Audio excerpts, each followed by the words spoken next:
दी में ये हादसा हुआ है, अभी भी हालत काफी गंभीर बनी हुई है। क्या अपडेट है, कितने लोग अभी भी वहां पर फंसे हुए हैं? प्रदेश सरकार की ओर से क्या वहां पर राहत कार्य चलाया जा रहा है? इन तमाम बातचीत के लिए हमारे साथ उद्योग मंत्री हर्षवर्धन चौहान जी मौजूद हैं। सर, सबसे पहले तो जानना चाहेंगे कि अभी प्रेजेंट की क्या अपडेट है, कितने लोग घायल हुए हैं? जिस तरह से कल रात तक का अपडेट था कि एक महिला जो मजदूर है उसकी मृत्यु हुई थी वहां पर। नहीं, अभी तक जो है उसमें एक की डेथ हुई है।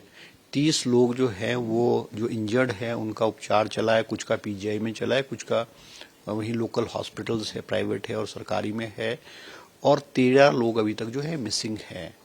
और जो 13 लोग हैं, क्योंकि जो है कल आग बड़ी भयंकर लगी थी और रात भर तक उसको जो है रोकना बड़ा कठिन हो गया था, क्योंकि वो इनफ्लेमेबल प्रोडक्ट्स थे जो कि तुरंत जो है वो आग पकड़ते और बहुत तेजी से फैलते हैं। सरकार द्वारा जो है फायर ब्रिगेड्स जो है वो लोकल स्तर पे भी और चंडीगढ़ से भी और बाहर से भी मंगाई गई थी, मगर इसके बावजूद भी उसको बड़ी कठिनाई से रोका है। मगर अभी तक भी, कल सुबह तक भी जो उसमें से धुआं और फ्लेम्स जो है छोटी छोटी उठ रही थी। तो 13 लोग जो है मिसिंग हैं। और जो प्रशासन द्वारा मुझे जानकारी दी गई है तो उनका कहना है कि भी इसमें जो बचने की जो है संभावना है वो बहुत कम है। तो आज जो है वो मुख्यमंत्री जी भी और मैं भी जो है घटनास्थल पे आज जा रहे हैं। जी। सर, इसमें स्पष्ट तौर पर ये पता नहीं चल पा रहा है कितने लोग वहां पर अंदर मौजूद थे, कितने मिसिंग है अभी भी, क्योंकि अलग अलग जो आंकड़े वो सामने निकल कर आ रहे हैं। क्या इस बारे में पूरी पुष्टि हो पाई है कि कितने मजदूर उस वक्त वहां पर मौजूद थे जब फैक्ट्री में ये अग्निकांड हुआ था? नहीं, एग्जैक्टली तो पता नहीं अब कितने लोग थे, मगर कुछ लोग तो बाहर निकल के आगे थे। और जैसे 30 के करीब तो है जो इंजर्ड हैं, वो है, उनका तो नंबर एग्जैक्ट है। एक डेथ हुई है वो भी है। 13 जो है वो अंदर फंसे हैं वो भी एग्जैक्ट है। कुछ लोग हो सकता है कि जो तुरंत आग लगी हो और तुरंत जो निचले फ्लोर्स पे होंगे या बाहर को होंगे वो बाहर निकल करके आगे होंगे। तो एग्जैक्ट फिगर का तो पता नहीं। अब जब, क्योंकि मुख्यमंत्री जी ने जो है वो उसमें हाई लेवल की इंक्वायरी ऑर्डर की है और इंक्वायरी करने पे ही पता लगेगा एग्जैक्ट कितना नंबर है। जी। सर, प्रदेश सरकार की ओर से किस तरह का राहत और बचाव कार्य वहां पर चल रहा है? रेस्क्यू ऑपरेशन क्या शुरू हो चुका है वहां पर? और फौरी राहत के तौर पर क्या क्या चीजें वहां पर प्रोवाइड करवाई जा रही हैं? नहीं, देखो, वहाँ पे हमारे डिप्टी कमिश्नर वह घटनास्थल पे थे, एसपी वहाँ पे थे, पूरा एडमिनिस्ट्रेशन वहाँ पे था और उन्होंने जो है तुरंत जो है वो कार्रवाई की है। और जो घायल लोग हैं वो उनको कैसे बचाया जाए, उनको तुरंत जो सीरियस पेशेंट्स थे उनको पीजीआई रेफर किया गया है और वो उनका ट्रीटमेंट चला और वो मुझे लगता है खतरे से जो पीजीआई में वो बाहर हैं। बाकी लोग भी जो हैं वो, उनको किसी को माइनर इंजरी है, किसी को थोड़ी ज़्यादा इंजरी, क्योंकि बर्न्स की इंजरी जो रिकवर करने में जो है वो समय लेती है। तो जो बाहर जो इनका ट्रीटमेंट चला वो ऐसा नहीं है कि कोई डेंजर में है। मगर वो जो 13 लोग हैं जो अंदर है, उनकी जो एडमिनिस्ट्रेशन ने मुझे बताया, डिप्टी कमिश्नर से मेरी भी कुछ समय पहले बात हुई तो उन्होंने कहा कि जो अंदर लोग हैं उनके बचने की संभावनाएं जो हैं वो बहुत कम है।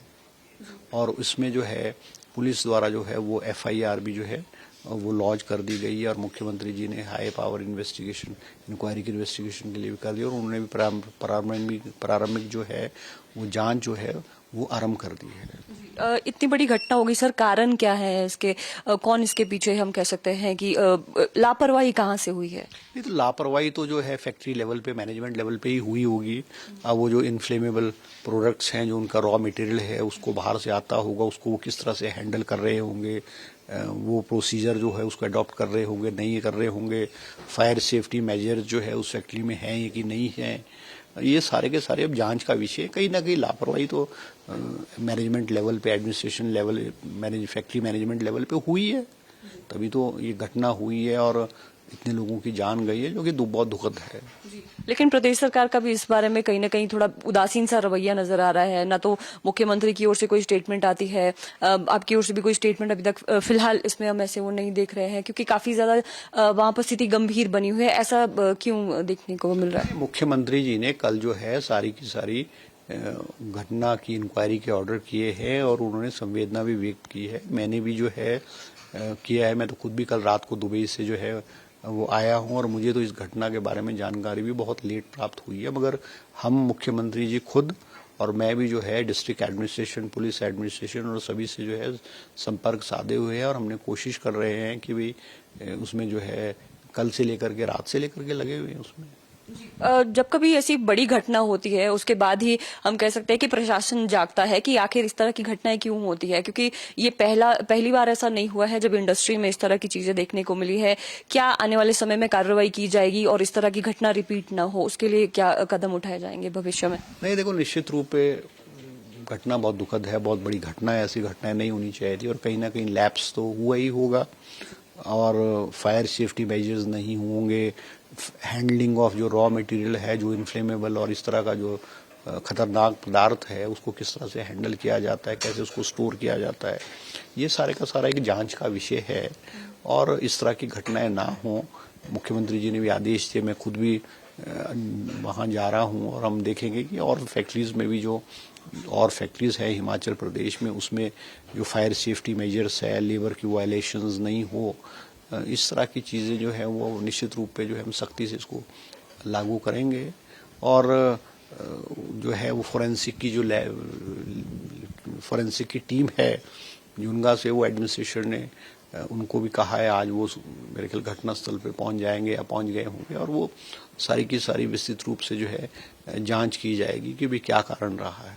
जी सर, इसमें जो ज्यादातर जो मजदूर थे वो ठेकेदार के थ्रू ही वहां पर लगे थे, क्या उसके अगेंस्ट किसी तरह की कोई कार्रवाई या फिर जो एफआईआर है वो किसके अगेंस्ट हुई है, पकड़ लिया गया है, आरोपी कौन अभी तक इसमें बताए जा रहे हैं?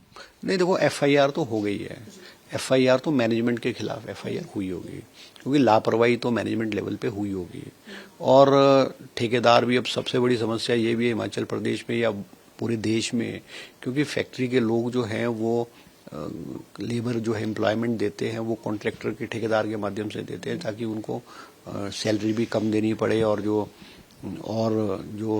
फैसिलिटीज़ रेगुलर एम्प्लॉय को देनी पड़ती है उससे बचने के लिए करते हैं ये। और जो मुझे जानकारी प्राप्त हुई है, जो एम्प्लॉयज़ भी थे उस फैक्ट्री में उसमें अधिकांश लोग जो है प्रदेश से बाहर के कर्मचारी थे उसमें फैक्ट्री में, कुछ लोग हिमाचली भी थे उसमें, मगर अभी जो 13 लोग हैं उसमें शायद कुछ हिमाचली भी हैं, कुछ बाहर के लोग भी हैं जो अभी मिसिंग हैं।